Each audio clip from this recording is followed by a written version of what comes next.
ازيكم عاملين ايه؟ يا رب تكونوا كويسين وانتوا بتشوفوا الفيديو. انا ياد ابراهيم وده فيديو ازاي تكون اجتماعي. لو انت حاسس ان انت عايش في فقاعه طول عمرك، مش عارف تعمل صحاب، شايف كل الناس بتعمل صحاب بسهوله الا انت، الفيديو ده هيساعدك انك تكون صحاب. كل الخطوات يا جماعه انا هقولها دي بناء على تجربتي الشخصيه. انا ما عنديش اي مصادر، ما عنديش اي ابحاث، ما فيش اي كلام علمي يثبت اي حاجه انا بقولها. كل دي بقولها على بناء على تجربتي الشخصيه. انا بقول لكم كل الحاجات اللي انا جربتها واشتغلت معايا. اول حاجه تقبل نفسك اولا. قبل ما تقرر ان انت تكون اجتماعي لازم تقرر ان انت تكون شخص واثق من نفسك. ما تغيرش من نفسك عشان تصاحب ناس، او ما تقولش انا لازم اخلي شكلي كذا عشان صاحب الشله دي. لا، خليك زي ما انت. حب ستايلك، حب طريقتك، حب كلامك، حب انت زي ما انت عشان تجذب لنفسك ناس شبهك، ما تجذبش ناس مختلفه. لو انت قررت ان انت تغير نفسك عشان تكون شبه ناس، هتلاقي نفسك بتعمل صحاب مش حقيقيين، صحاب فيك، اللي هو هيقعدوا معاك فتره اوكي ماشي هتكون مبسوط معاهم، لكن مش هيكملوا معاك طول العمر، وده مش هدفنا. احنا عايزين نعمل صحاب يكملوا معانا طول العمر. فاول حاجه حب نفسك زي ما انت، ثق في نفسك. وبجد موضوع الثقه ده اهم نقطه ممكن نتكلم فيها في الدنيا. لو عايزين نتكلم في موضوع الثقه ده مع بعض ممكن عادي نصور فيديو تاني مع بعض نتكلم فيه عن الثقه، بس الاهم دلوقتي ان انت تكون واثق في نفسك. تاني حاجه، مش عايزين الموضوع يكون صعب وهارد عليك. ابدا بخطوات صغيره، زي تخش تنام تقول السلام عليكم، او تقول صباح الخير. لو في حد مثلا لابس حاجه عجبتك، طبعا يكون ولد مش بنت عشان لو بنت يكون فيها كلام تاني كده. لو ولد قول له مثلا شفتك حلو، انت لابسه منين. لو الموضوع صعب ده بالنسبه لك، قول له بس مجرد مجامله، قول شفتك حلو وامشي. اسال حد عن حاجه، هيبان بالنسبه لك ان هي حاجات بسيطه مش هتفيد في حاجه، بس مع الوقت هتلاقي نفسك بجد بتفتح لك ابواب كتيره من الصداقات بسبب الكام كلمه الخفيفه دول. ثالث حاجه، اسمع اكتر ما تتكلم. في مقوله مش عارف او مثل ان انت عندك ودنين ولسان، يعني تسمع اكتر ما تتكلم.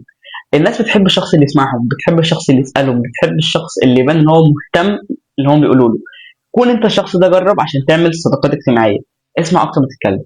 لو سالت اي سؤال واهتميت اللي بيتقال، انت هتعمل ود بسرعه، هتعمل حب لا واعي، يعني الشخص ده هيحب انه يتكلم معاك. رابع حاجه، جرب انشطه جديده. جرب تروح كورس، نادي، اي تمرين جديد، او جرب اهم حاجه فيهم ان انت تروح نشاط تطوعي خيري جديد. انا يا جماعه يعني يعتبر معظم او نص الصحاب اللي عرفتهم في حياتي اتعرفت عليهم عن طريق الانشطه الخيريه. بجد يا جماعه كانوا ناس زي العسل جدا. ليه؟ لان انا اتعرفت عليهم من مكان كل الناس اللي فيه النوايا بتاعتهم خير. يعني مثلا انا كنت متطوع مع وزاره الشباب والرياضه، كنت متطوع مع جمعيه رساله، كنت متطوع في انشطه خيريه كتير جدا، كنت متطوع مع اكاديميات. بجد الناس حلوه جدا. اول حاجه ان انت زي ما قلنا انت بتكون عارف نواياهم، فانت بتكون عارف ان انت المكان اللي انت فيه ده كله ناس كويسه او كله ناس جايه لهدف واحد هو الخير، فغالبا مش هتلاقي حد خبيث في المكان. دي حاجه حلوه.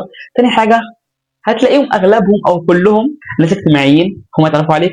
تالت حاجه، انت بتتعرف على ناس عندها نفس الاهتمام بتاعتك، وده بيزود نسبه ان انتوا تكونوا صحاب اكتر. انتوا في مكان كل الموجودين مثلا مهتمين بالكوره، هتلاقي نفسكم بقى بتتكلموا عن الكوره كتير، بتتكلموا عن حوارات. خامس حاجه، اتخلص من خوف الرفض او خوف انك تترفض. انا عارف انا كمان بيجي لي احساس ان الشخص ده لا، ده شكله مش اجتماعي، لو رحت له ممكن يكسب، ممكن يرفضني. اول حاجه عايز اقول لك ان الناس مخلوقه بطبعها ناس اجتماعيه. الناس بتحب تتكلم، بتحب تسالها وترد، بتحب تعمل صحاب. ده طبع البشر. البشر مخلوقه كده اجتماعيين. وده برضو ما ينكرش ان في فئه قليله جدا جدا من الناس انطوائيه، ناس مخلوقه كده برضو مش بيحبوا يتكلموا، او حتى لو كلمتهم ممكن يدوك رد بالنسبه لك ما يكونش رد انت مستنيه، او رد ما يفتحش حوار. اول حاجه عايز اقول لك ان الناس دول انت هتقابلهم بنسبه قليله جدا في حياتك. يعني ممكن يعني فئه الناس الصغيره قوي دول تقابلهم في حياتك بتاع شخصين او ثلاث اشخاص في حياتك كلها. دول انت تروح تتكلم معاهم ويكسفوك من كتر ما هم قليلين. تاني حاجه، شيء طبيعي يا جماعه، لو انت مثلا رحت لشخص كتفك ما اتكلمش معاك، يعني ما بدلكش نفس اللي هو الشعور الاجتماعي، عادي شوف غيره ببساطه. انا كده كده متاكد ان غيره ده يكون احسن منه باذن الله، لان دول فئه يعني قليله جدا من الناس. فعادي ما تخافش انك ترفض، عادي اترفضت شيء طبيعي. ممكن يكون على فكره الشخص ده اجتماعي لكن النهارده بالذات يومه مش لذيذ، موده مش متظبط، في حاجه حصلت في حياته خلت طاقته الاجتماعيه قليله. ف... فعادي جدا ادي اعذار للناس وشوف حد غيره، ومتاكد انك هتلاقي شخص غيره. ستة، شارك نفسك وتكلم عن نفسك اكتر. مش معناها احنا قلنا ان انت عندك ودانين ولسان انك تسمع، لو قلنا تسمع اكتر ما تتكلم. لو فاكر عندك ودانين ولسان، اللسان برضو بيتكلم. اتكلم عن نفسك، اتكلم عن اهتماماتك، احكي موقف حصل لك، موقف مضحك او موقف جد.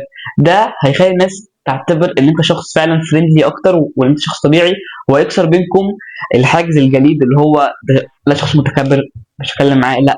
لو انت بتحكي عادي موقف حصلت لك وان انت عندك صدر رحب انت تتعرف عليهم، الموضوع ده هيكون لذيذ قوي، وهم كمان هتلاقي عندهم نفس الشعور المتبادل. 7، عايزين نكون متفقين ان الاجتماعيه مش حاجه، مش مهاره الناس بتولد بيها، لا دي مهاره سوفت سكيل، حاجه انت محتاجه تشتغل عليها، تتدرب عليها، حاجه بتيجي مع الممارسه. فسابع حاجه هتكون الممارسه والتدريب. كل يوم اتدرب ان انت مثلا اعمل مع نفسك تشالنج. انا دي طريقه انا بمشي بيها عن نفسي، ان انا مثلا في فتره انا كنت عامل ان انا ايه، كل يوم هقول السلام عليكم لثلاث ناس. اول حاجه طبعا لو انت شخص مسلم، حاجه تكون حسنات ليك، هتكون حسنات جاريه. وتاني حاجه هتكسر حاجز الرهاب الاجتماعي عندك. انا غالبا مش هقول ان انا كسرته بالكامل، بس انا ممكن اقول ان انا ما بقاش عندي رهاب اجتماعي. يعني بقيت عادي، ما بقتش اكسف اعمل اي حاجه قدام الناس طول ما هي حاجه مش عيب مش حرام. في طبعا ريلزات كتير بتظهر لي في الانستجرام، وفي فعلا ناس الكونتنت بتاعها عامه بيكون ازاي تكون اجتماعي. وانا كمان هقول لكم شويه مواضيع اتكلمت معاها مع الاوبر. اول حاجه اتكلمت قبل كده عن الدراسه والمنهج المصري. كنت راكب مع موتوسيكل، قلت له ازيك عامل إيه؟ اسمك ايه؟ قال لي اسمي عبد المنعم. قلت له ازيك يا عم منعم عامل ايه؟ عايش ايه؟ بس قال لي الحمد لله. عندك كام سنه؟ قال لي انت اديني كام سنه؟ لا هو كمان كان اكتف معايا في الحوار. قلت له 20. قال لي لا 23. قلت له طيب معرفش ايه. المهم قعدنا نتكلم كتير، اتكلمنا عن المنهج المصري. قال لي ان هو خريج كليه تجاره، وقعد يقول لي ان هو كان بيحب الرياضه، وقعدنا نتكلم كتير عامه طول الطريق. لدرجه ان انا حتى لما نزلت احنا فضلنا واقفين مع بعض نص ساعه في الشارع بنتكلم من كتر ما الحوار حلو. بس عامه اكتر ناس هتمارسوا معاهم اللي هو حوار انك تكون اجتماعي وكده هم الناس بتوع الاوبرز. هتلاقيهم ناس فريندلي جدا. ممكن يكون في يوم حظك مثلا ان انت تصادف مع شخص يوم مش لذيذ، شخص مش اجتماعي، عادي جدا. آه يعني استمتع بالطريق. انا برضو ساعات يعني انا شخص اجتماعي شويه الحمد لله. ساعات بيجي لي وقت مش عايز اكون اجتماعي، مش عايز اتكلم مع حد، لا عايز اكون لوحدي. معظم مشاويري باخدها لوحدي، معظم خروجاتي بخرجها لوحدي. وده في فرق بين ان انت وحيد وان انت عايز تكون لوحدك. في فرق بين وحيد ولوحدك. وحيد من شخص وحيد، حاجه باد. وغالبا انت طول ما انت دخلت على الفيديو ده انت خدت لسببين: يا اما تعرفني يا اما عايز تكون شخص اجتماعي. واحنا كده في الفيديو ده قلنا ازاي تكون اجتماعي. اتمنى تكونوا انبسطتوا. لو استفدتوا بالفيديو ما تنسوش تعملوا لايك وسبسكرايب. جربوا حاجه واحده بس من اللي انا قلتها بكره، وقولوا لي هل يومكم فعلا بقى احسن، ويعني بقى عندكم طاقه اجتماعيه اكتر ولا لا.